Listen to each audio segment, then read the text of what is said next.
Shalom, giving all praises to Yahweh Bashem, Yahweh Shai Bashem, Rakakwadash. Shalom to the 144,000 and the rest of the elect out there. Shalom to you all. Anyway, I'm going to entitle this video. This is going to be relatively quick. Let's see where the Spirit takes me. I'm going to entitle this video, The Wars of the Jews, 6.409 to 6.434, and I'll change it. I might take out these numbers, but I'll have it in the, I'll probably have that in the title or take it out. The Wars of the Jews by Flavius Josephus is not a fulfillment of Deuteronomy 28 and 68. So let me say that again. Minus these numbers here represent the pages of the Josephus. The wars of the Jews have nothing to do with Deuteronomy or the fulfillment of Deuteronomy 28:68. Or I'll change it a little bit. Let's see where the Spirit takes me, like I said. So anyway, I was listening to a little bit of Vocab Malone. Had like a little live discussion debunking, the whole Hebrew Israelite thing. And he had the woman on the Israelite, that's a lost Israelite woman on there. And I listened to that maybe 4 or 5 minutes, not even 5 minutes. And they were going into Deuteronomy 28:68. And they said, and this said this before, Deuteronomy 28:68 has nothing to do with cargo slave ships coming to America. And America is not Egypt. Well, the scriptures, sometimes you come across a particular precept, passage in the scriptures, and if it's prophetic, there's a double meaning to certain words. Sometimes Egypt is referring to actual Egypt, the land mass known as Egypt or Mizraim. That's the original name of the land of Egypt, Mizraim or Martezayim. And sometimes you come across the word Egypt. Give you a perfect example. Isaiah chapter 19, that whole chapter, when it mentions Egypt a bunch of times. Has nothing to do with the land, geographical land area, Egypt. So when you have people say, Israelites, see, I'm going to prove that Israelites, we dwelt in Egypt. We were enslaved in Egypt.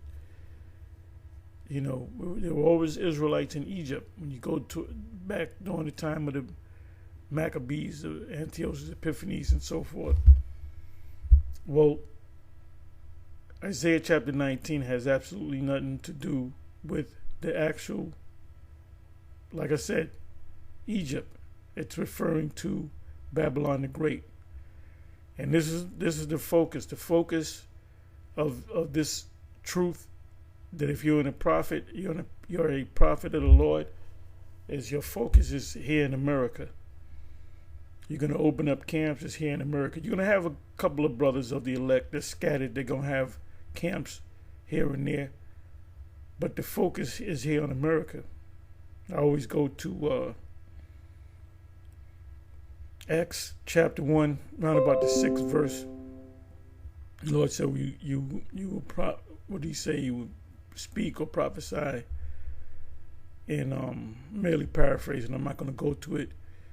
In Jerusalem, he said Jerusalem and Samaria and Judea or Yahweh, and so 4 places, and to the uttermost part of the earth. That means the other side of the earth. They were in the east. The uttermost part of the earth is the west. So he was talking about over here in America. So the truth came out of America. So anyway, so this is the book of Josephus. And you got the link right here. It says the wars of the Jews, and this represents pages 6.409 to 6.434. Flavius Josephus, translated by William Whiston.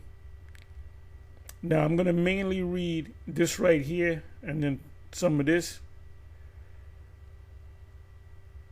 because what they'll tell you is, like vocab will tell you is, oh, Deuteronomy 28 and 68, it said that they sold themselves, which when you go into the Hebrew, it doesn't say that. It says they were sold. It didn't say that they sold themselves. And you got a lot of scholars that say, oh, that means they sold themselves. It means they were sold. They were actually sold. To bring it up to date, they were sold on auction blocks here in America. They were purchased in bulk in Africa, wholesale, and when they came over here to Babylon, they were separated and they were sold individually. Sometimes it's families, sometimes they split the families up. So they were actually sold. And in the part where it says that no man will buy you, meaning no man will redeem you or deliver you. Because the one that's going to deliver you, excuse me, is our Lord, Yahweh Shai HaMashiach. So this is what I'm going to do. I'm going to mainly read this, some of this, but I'll start from here. So this is 409, right? The wars of the Jews.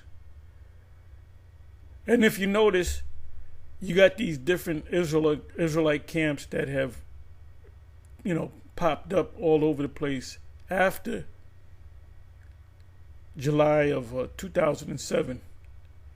You had these guys that had never been a part of One West that just set up camps and got a name. The candlesticks of the men of the Most High, of it, whatever. And they'll go to the scriptures, and they'll hit the same scriptures that we hit, and then they'll go into the Apocrypha, but they never really go into the Josephus, because we don't go into the Josephus. Now, the book of Josephus was, we were required to get that book, so we would read from that book, which is history. It's history. I don't think you need Josephus, but you can glean certain things from the book of Josephus dealing with the history. And Josephus, his actual name was Mathathawa, and I believe he's from the tribe of Judah, if not the tribe of Levi. He was actually a slave under Vespasian and Titus. He was in their household, and I believe for a year, and then they set him free. But he rubbed elbows with him. He was good with him, and he was the one that was able to record what happened in 70 A.D. So he was protected. He was a bit of a coon. Anyway, so his name was his name given to him by his master. Just like you have Negroes with the last name Smith. Well, you go back, you find out that your great grandparents had a slave master named Smith. So the slave master, the owner of the plantation, he would call you Smith. He said, Toby Smith and Billy Smith and this Smith. That's why we say that these names that you have, that your mama gave you or your parents gave you, those are slave names, and they are slave names. Because that last name goes straight back, generations back, to an actual slave by the same name. Anyway, let me start from here, 409, and I'm going to jump around. It says, now when Titus was come into this upper city, he admired not only some of the places of strength in it, but particularly those strong towers, tyrants, blah, blah, blah, blah, blah, several stones. Okay, we come down here. It says, we have certainly had, I'll read it verbatim, God for our assistance in this war. And it was no other than God who, I'm reading it verbatim, who ejected the Jews out of these fortifications. Because when you go to Luke 19 and Luke 21, I'm not going to read it. I may come back and read it. It said that they set a trench about thee. Matter of fact, let me go to that right quick.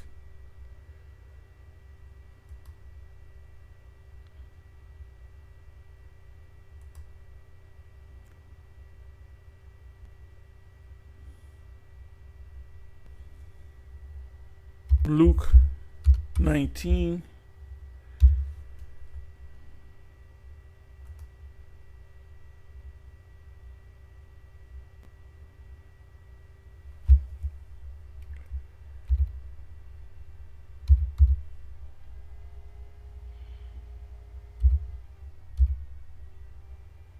Okay, I found it.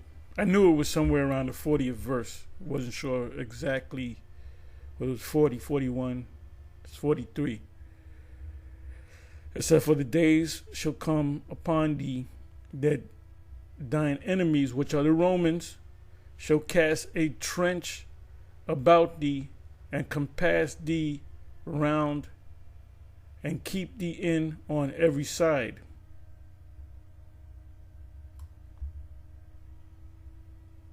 And shall lay thee even to the ground. They're going to destroy you. So they took Jerusalem, which was a walled city, and they showed you that in the movie The Kingdom of Heaven.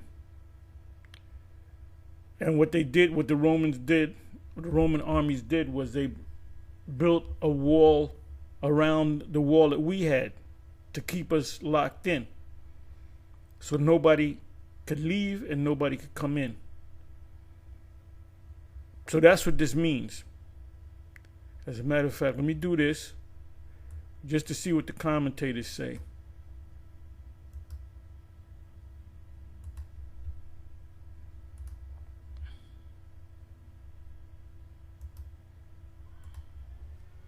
Commentary.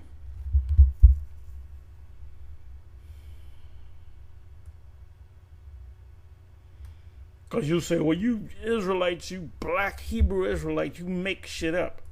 Okay. Let's see what the commentary says.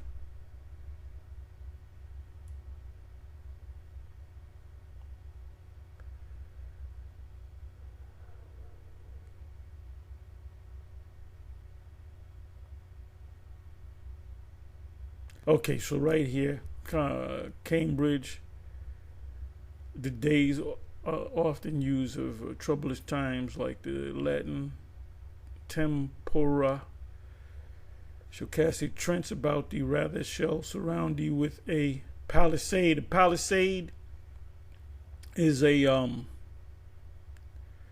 we'll come back to that. A palisade, how am I going to do this? I'll come back to that. A palisade, which is a fence. It's like you take these the trees and you cut one part, you make it a sharp, you cut it to the bias, and you stick it in the ground, and you surround it with rocks and dirt, make it tight, and then you put in another another plank of wood, not a plank of wood, but a palisade, and then you build something around it. That's a fence, and then you put stones around it and mortar and so forth, and you make a wall. That's exactly what they did.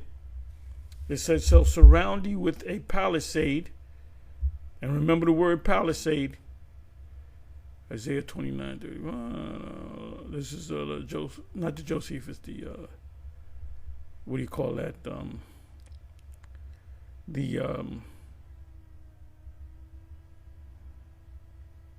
Damn, what's the book? Can't even remember the goddamn name of the book. The book that was translated from Hebrew into Greek, going back more than 2,000 years. Not the Josephus, damn. I'm getting old.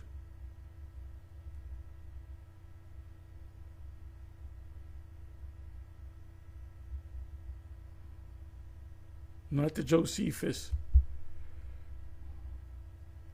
Let it come back to me. Damn. See, I hate when that happens. That's what happens when you get old. Damn, man.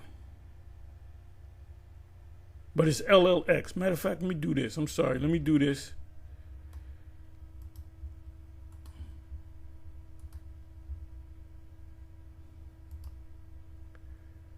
LLX. Septuagint. Septuagint. What Septuagint means 70.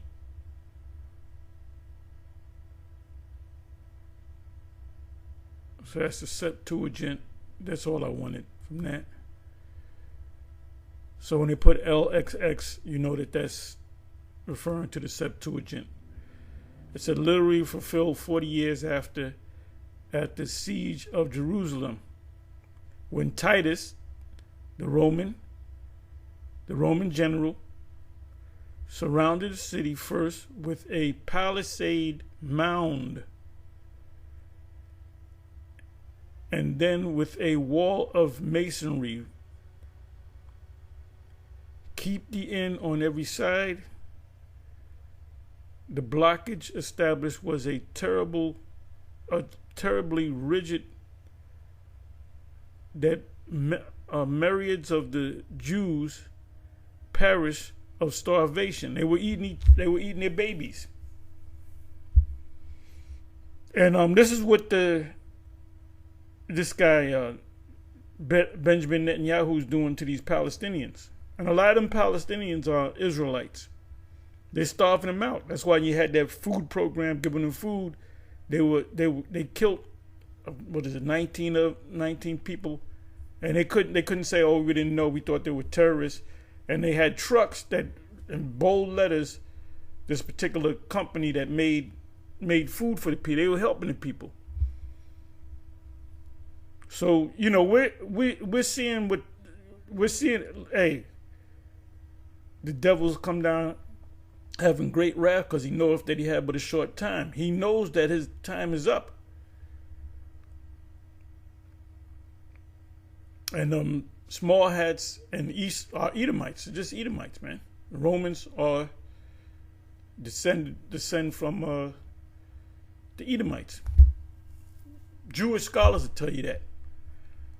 So, like I said, I wanted to deal with the word palisade, right? Let me come back over here. So now you can't say, oh, you Hebrew Israelites, you always making stuff up. That has nothing to do with the siege of Jerusalem. You're making stuff up. I just read it in the commentary among your Christian scholars.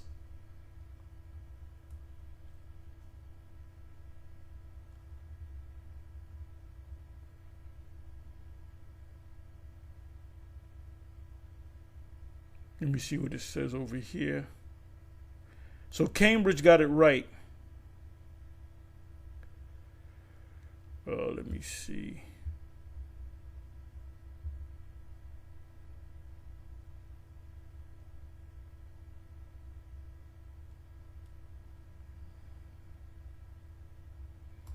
Okay, let's do this.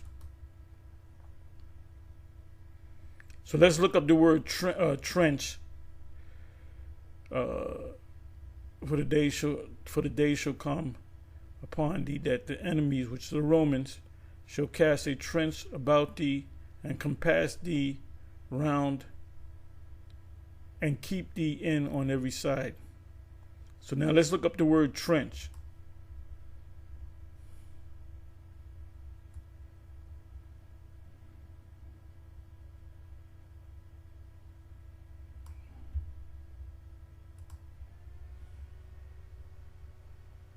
They're going to use it again, but they're going to stick it in your right hand and your forehead. The word is Strong's G 5482. Charax. Charax. a pale or stake. Like if you want to kill a vampire, you get a palisade. You take the wood, you cut it on the bias to make it sharp, and you stick it in the vampire's heart, which is, make believe. It said a pale or stake, a palisade or rampart.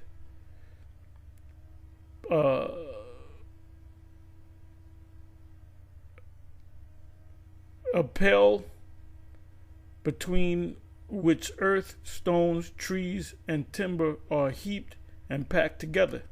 So that was a fence. They built a fence, and then they put rocks and stones around the fence and mortar to make a strong wall. So now, let me go to the word karax. Okay, karax.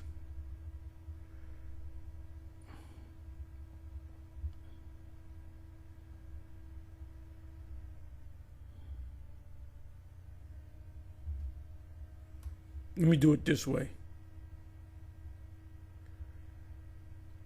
Let me go to Revelation 13:16.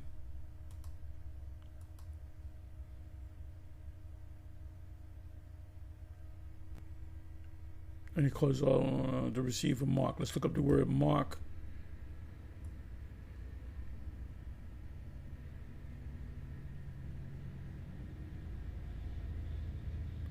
Mark is charagma.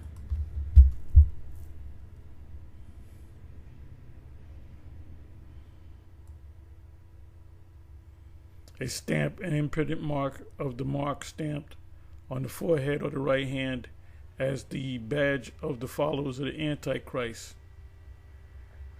The mark branded upon horses, thing carved, sculpture, graven work of idolatrous images, meaning when they make these statues and idols, you have a man that's skilled in, chiseling if they're using stone, all right? So let me do this.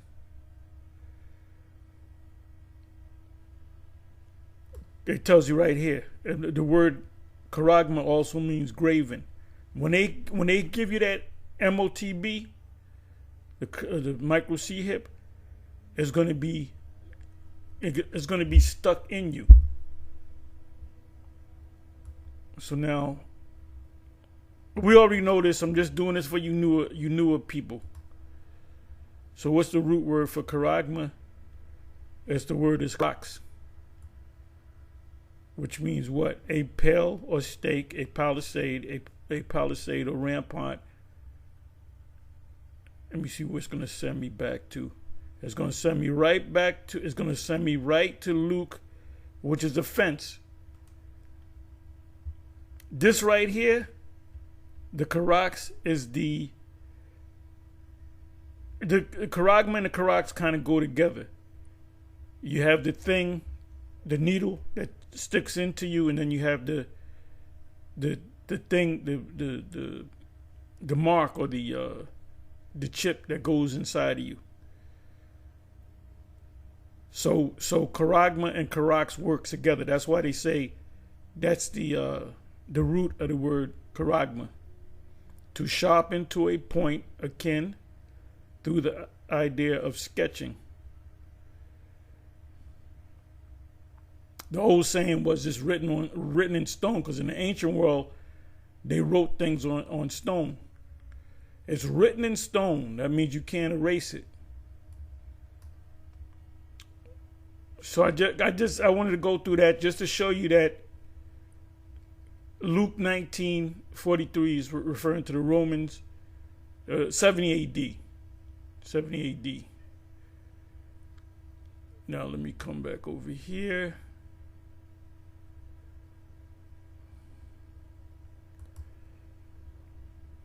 So this is what Josephus lived to see it. He lived to see the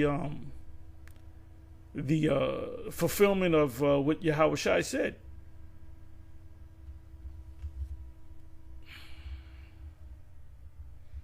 Bear me for a minute. A tyrant for. Okay, so this is for the Wars of the Jews 6.411. We have certainly had God assistance. I read this already. War. God rejected the Jews out of these fortifications, which is the trench. For what could the hands of man and any machines to do toward overthrowing these towers? Because we had towers in the city. You had to watch. The prophets are the men on the watchtower. They see the enemy come in and they warn the people. So part of the warning is, oh, they're gonna hip you, so don't take it. So we're warning you. There's certain Israelite camps that don't teach that. They say it's talking about any. That in other words, they're on a watchtower. They see the enemy coming. They say, oh no, these are guests. These are our friends. So they welcome, they put the weapons down and they open up the doors and they wind up getting killed. These other Israelite groups that's teaching those are dangerous groups. And hey, Bishop Nathaniel, you better get with the program, man. You losing patches of hair and all that, bro. We were watching you last night, and I was saying, why are you losing patches of hair? Because you're trying to do too many things at once. And you're getting stressed the hell out. There's a lot of stress that's on you. You. I don't know if you're thinking, well, if I move fast, it'll make the Most High come quicker. The Most High gonna come in His time, not in your time. You just do the work. At which time, he had many such discourses to his friends. Go free as hell, bound by the tyrants, which is the Romans, and were left in the prison. So some of us was in prison, some of us were put to death. It says 4:13. To conclude, when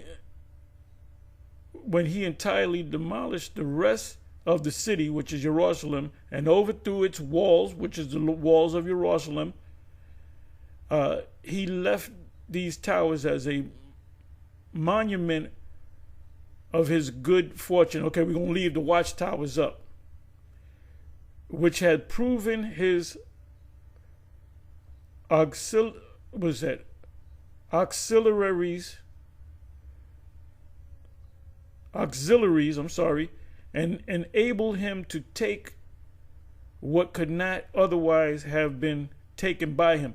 Ultimately, what they did, they raided the treasury, and they used that money from the treasury. You got the Ark of Titus, where they even engraved in the Ark of them, stealing the riches, and they used that. Part of that money was used to build the amphitheater, to build back Rome, because people were saying at that time, after Nero committed suicide because he was unpopular. He committed suicide, and they were saying, yeah, Rome is dead. And then they were saying Rome is dead, Rome is gone, because you had a year where you had 4 emperors and 3 of them were put to death inside of that year. 68, 69. It's called the year of the 4 Caesars. You had Galba, Otho, and Vitellius. They all died inside of months. And the one that emerged was Titus. So at that time they were saying, well, Rome is dead. Forget about it. Rome is dead. God has cursed us. Because like I said, they didn't favor this guy, I keep saying Trump, but Nero. And like I said, ultimately he killed himself.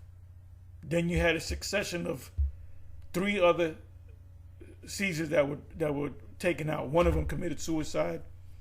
The other two were taken out. They say, scholars say, that Titus was behind that. I'm sorry, Vespasian was behind that. So this is history, bro. Now let me read this here. It says, to show you that these Christians that say, oh, Deuteronomy 28 and 68 is the fulfillment of 70 AD. And the Israelites, they tried to sell themselves and nobody wanted to buy them. And that's in the Josephus. And you notice Vocab Malone never actually goes to the Josephus. He'll say that's the Josephus, yeah. They don't even tell you the page, the chapter, because you got the Wars of the Jews and Antiquity of the Jews. Because he doesn't know. It says right here, okay, 4:18, and as for the rest of the multitude that were above 17 years old, you had Israel kids that were under 17 and above. Any Israelite man that was 17 and above, that's what this is talking about. He put them into bonds and slavery and sent them to the Egyptian mines. So if he sent them to the Egyptian mines, either he sold them to the Egyptian kings, or he used that to make money on them, or he profited by the mines. So there was a transaction going on. Somebody was getting paid off of them slaves. So when Vocab tell you, oh, they went to Egypt and they said, we're selling ourselves. Do you want to buy us? How stupid does that sound, man? How stupid does that sound? Where have you ever seen in history people, we're going to go as a nation, we're going to leave this nation, and we're going to go to another nation, and we're going to sell ourselves, and we want to be slaves. That shit don't fucking happen. They were forced into slavery, man. It says, thus also sent a great number into the provinces as a present to them, that they might be destroyed upon their theaters by the sword and by the wild beast. So a lot of them were put to death. A lot of them worked in these mines. And it says, as a present to them, right? It says in Revelation 17, it said they sold gifts one to another. So they were giving away slaves, they were selling slaves, they were profiting off of the slaves. But those that were under 17 years of age was sold for slaves. See, nobody purchased them. They tried to sell themselves and nobody wanted to buy them. Well, wait a minute. It says they that were under 17, the men and possibly the women, under 17 years of age were sold for slaves. Deuteronomy 28 and 68. You will be sold unto your enemies for bondmen and bondwomen, and no man shall buy you, no man shall deliver you. Now, during the days wherein Fronto was distinguishing these men. How old are you, kid? I'm 18. Okay, we're going to put you to death. We're going to put you in the mines. How old are you? I'm 13. Okay, we're going to sell you into slavery. That's what they're saying. That's the fulfillment of Deuteronomy 28. It ain't the fulfillment of Deuteronomy 28. And furthermore, like I said, during that time period, 70 AD, they weren't selling themselves. And another thing, they didn't go in ships. If you go to the word find, you put in ship ain't in there. From Jerusalem to Egypt, you can walk down. It tells you that in, what is that, Isaiah 11? That go to walk down to Egypt. The Palestinians had to flee to Egypt. Did they get on boats? Hell no. Open up a map. Matter of fact, let me show you. Bear me for a minute.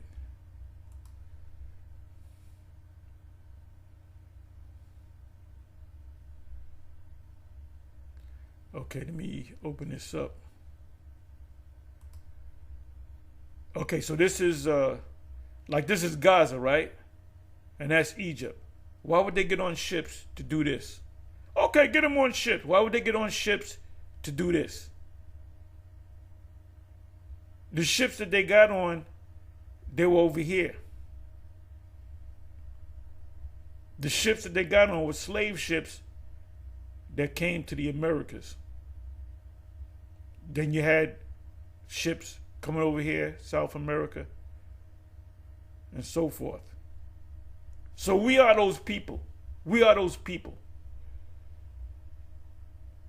No ifs, ands, or buts. Okay, so let me see. Okay, 17 years old, sold into slaves. It says those that were under 17 years of age were sold for slaves, the Israelites. Now, during the days wherein Fronto was distinguishing these men, who was 17, who was over 17, who was under 17. Okay, you're 13, we're going to sell you into slavery. You're going down to Egypt. Their parish for want of food, they were starved to death. 11,000, some of whom did not taste any food, they starved to death through the hatred their guards, which were Edomites and the other nations that worked with them, bore to them, and others would not take in any when it was given to them. No, we ain't eating your goddamn food. We'll starve to death. It said the multitude also was so very great that they were in want even of corn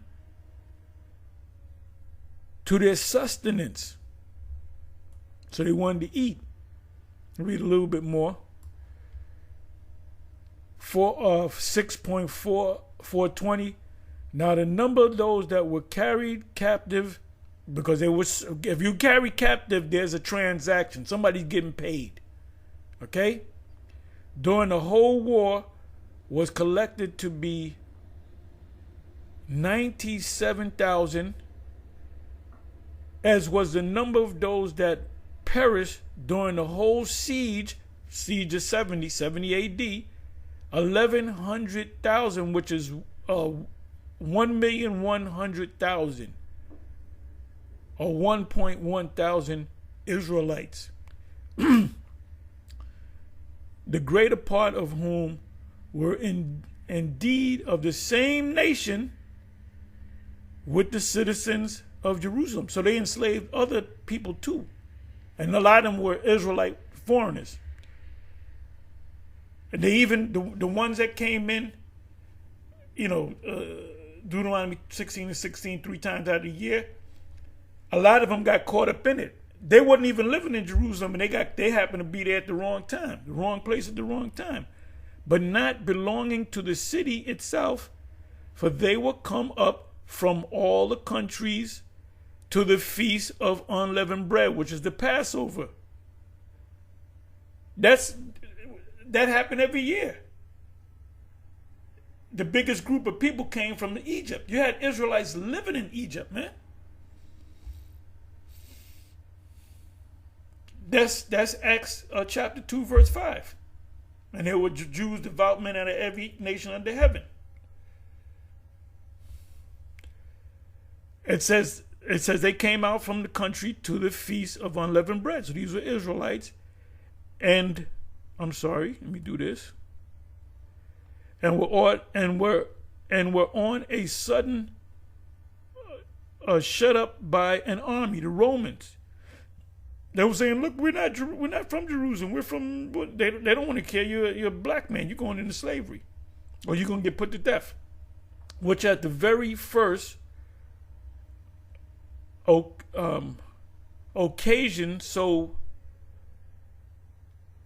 great a straitness among them that there came a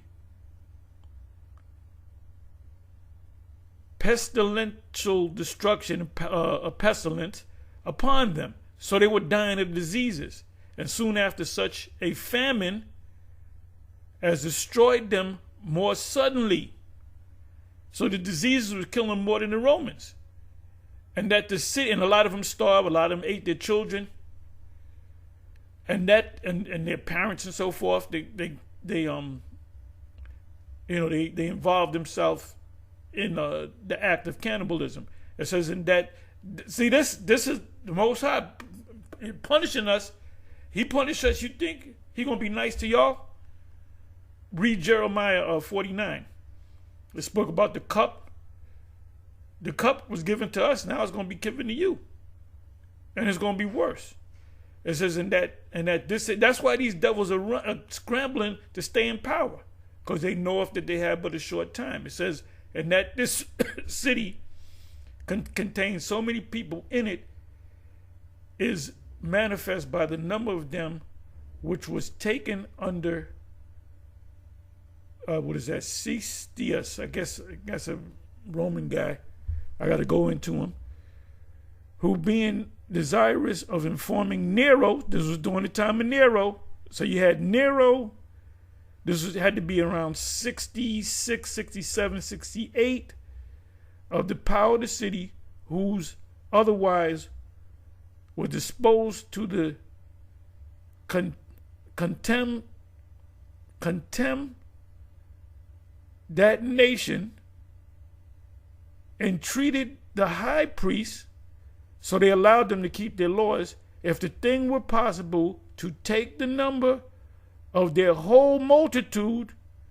So these high priests, upon the coming of that feast, which is called the Passover, I said that, the Feast of Unleavened Bread is the Passover, they slayed their sacrifices from the 9th hour till the 11th hour, but so that a company not less than, I can't see that, 10 belonged to every sacrifice. For it is not lawful for them to feast single by themselves. Right, because you had people get together and they would cut the lamb up, and it wouldn't be one person, they'd be all together. Yahweh Shai with the apostles, they got together, and many of us were 20. I'm sorry, it's hard to read, these letters are small to me. I got my glasses on, but it's hard to see. Of us are 20 in a company, right? Found the number of sacrifices was 256,500. So, I mean, you can read the rest of this. The point that I wanted was right about here, where they separated the 17-year-old boys and over, and they separated from the boys that were under 17, or the men that were under 17. And the ones that were under 17, the ones that were over 17, they put them in the mines in Egypt. And the ones that were under 17, they just sold them into slavery. So, they sold them. They never sold themselves. Now let me go from here. Let me do this. I'm sorry, let me do this. Now, if you go back maybe a year and you put in Deuteronomy 28 and 68, all these pictures will come out. They took a lot of this stuff down. But see, these are slave ships. These are actual drawings of slave ships. That's the fulfillment of Deuteronomy 28 and 68. And the Egypt mentioned in Deuteronomy 28 and 68 has nothing to do with the landmass Egypt. It's talking about Babylon the Great. Go to Revelation 11 and 8. Here it is, right here. Look at that. Can't make this bigger. Let me see if I can make this bigger.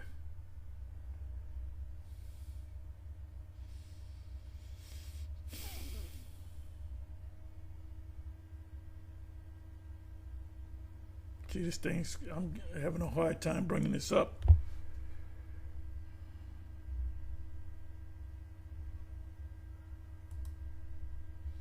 Okay. This is a transatlantic trade, which included the slaves.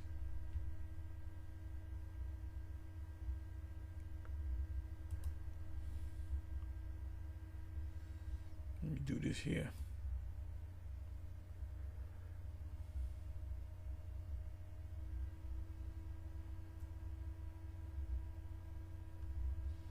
We are those people.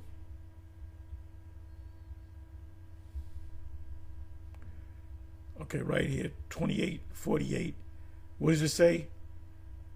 It says we will have a yoke upon our necks. Can't get around this. This is yokes. Yokes. And they took down a lot of these pictures on Google like a year or two. If you go back a year or two, you put in Deuteronomy 28:68, nothing but pictures of ships. Deuteronomy 28:48, nothing but pictures. They got all this other stuff. Here we go. So the truth is out there, man. We are the Israelites. And this is the proof right here. Deuteronomy 28. Deuteronomy 28:48. These are Israelites. This is why these devils want to ban the book now. Showed you that this book has power. It says they want to outlaw the Bible. 2 days ago, Republicans voting for bill that could make Bible illegal, outrageous mega. Make America great again. But the Republicans should be with it. The mega should be with it. Because this book condemns MAGA. Bill to combat, 2 days ago, bill to combat anti-Semitism on campuses promotes backlash from the right. Did Congress outlaw the New Testament? And I was telling the men last night, I said, so they can ban the book because it's already in our heads. The scriptures is already in our head.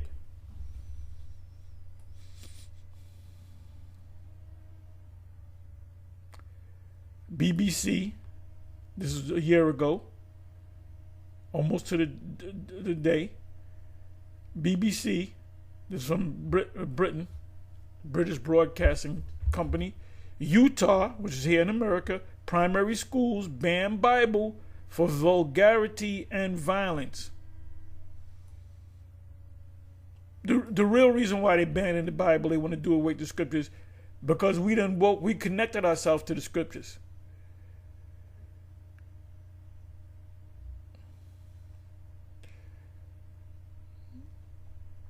It says the continuing story of the banning and censoring of the Bible. When you censor something, that means you want to get it out of the minds of the people. But it's too late. It's already in our heads. A rabbi wants to ban Bible to prove a point. Why would a rabbi want to ban the Bible? Because he knows that he's not one of us.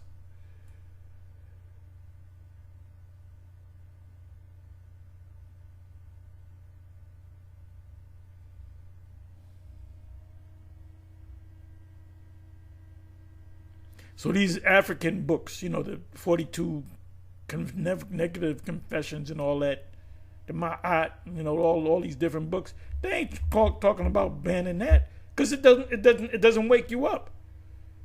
The scriptures are the comforter. St. John 14 and St. John 16. I shall send you the comforter. The comforter was not no man. It was the spirit that came with the scriptures. That's why they want to do away. We don't need the book no more because the book is in us or is in our mind. So the comforter is in our mind. They're not gonna do away with the book anyway. But they're gonna go from house to house searching for a Bible.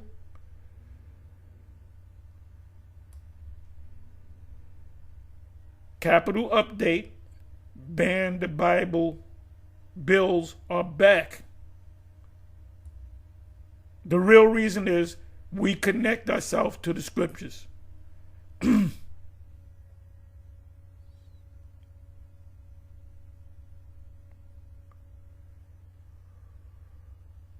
Give you a little bit, a couple more articles. We don't got to read the articles, you know. And these are Republicans that want to ban the Bible. Republicans voting for bill that could make Bible illegal.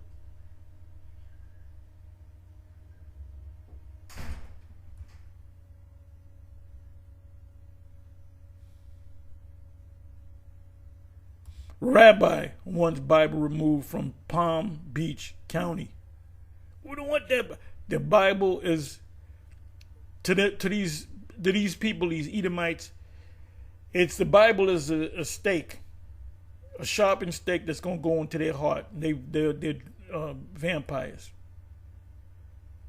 The Bible is like garlic unto them.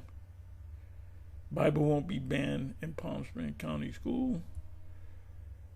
Florida man seeks Bible ban throughout the state. Schools, lawmakers respond to calls to ban Bible in Florida.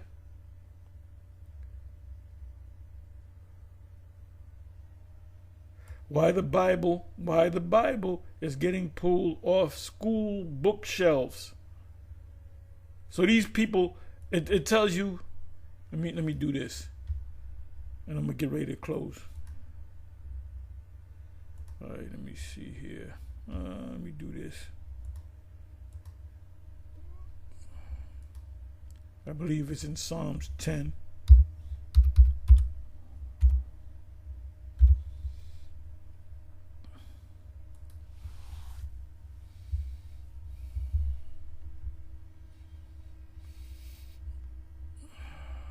Okay, Psalms 10 and 4. The wicked, through the pride of his countenance, will not seek after the Most High. The Most High is not in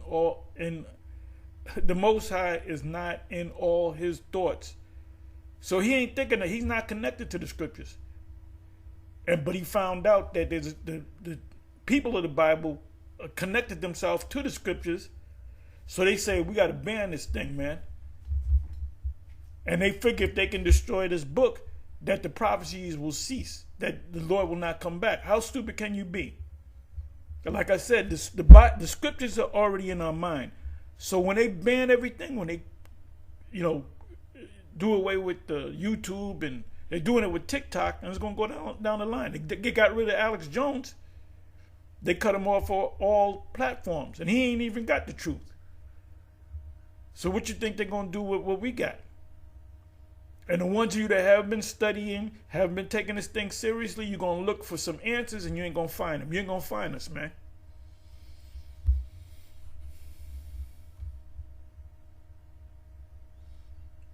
Anyway, with that, I'm going to say shalom.